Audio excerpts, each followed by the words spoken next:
টানা কয়েকদিন যাবৎ রাজ্যে বৃষ্টি, আর সেই বৃষ্টির জেরে বিভিন্ন জায়গায় জলমগ্ন পরিস্থিতি। বিশেষ করে পাহাড়ি এলাকায় কিন্তু দেখা যাচ্ছে সব থেকে বেশি ভয়াবহ ছবি। কখনো রাস্তা ভেঙে পড়ছে, কখনো রাস্তা রীতিমতো মরণ ফাঁদে পরিণত হচ্ছে, কখনো আবার পানীয় জলের সমস্যা। করবুক বিধানসভা কেন্দ্রের বিভিন্ন এলাকাতেও একই সমস্যা। তবে সেই সমস্যা নিরসনের এবার উদ্যোগ। জানা গেছে যে সমস্যার নিরসনে এবার উদ্যোগ গ্রহণের নির্দেশ দেওয়া হয়েছে। কিভাবে এই রাস্তা খুব দ্রুত সংস্কার করা যায় তার দিকে এবার কাজ করতে হবে সরকারকে, কারণ বর্ষার মরশুম, আর এই বর্ষার মরশুমে যদি রাস্তার হাল আরো খারাপ হয় সেক্ষেত্রে আশপাশের মানুষজন বা সে এলাকায় যারা বসবাস করেন তাদের ক্ষেত্রে যাতায়াতের অনেকটাই অসুবিধা হয়।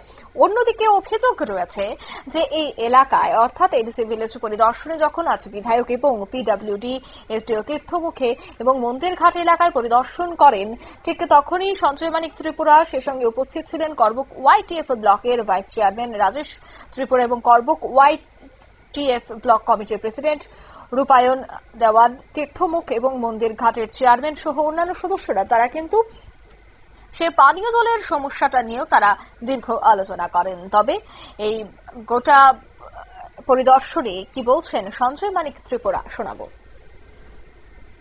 আজকে তীর্থমুখ বিসি আন্ডারে কলেছড়া এবং তীর্থমুখ বাজার দুটা আমরা স্পট পরিদর্শন করছি।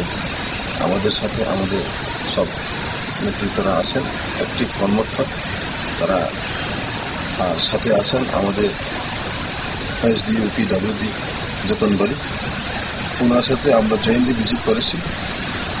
জয়েন্টলি ভিজিটের মধ্যে আমরা দেখছি অন্যান্য কোথাও কোথাও বিক্ষিপ্তভাবে রাস্তা ভাঙ্গা আছে, সেটা আমরা কিভাবে আগামী দিনে ইমিডিয়েটলি কাজ করা যায় এটার জন্য আমরা সিদ্ধান্ত নিয়েছি।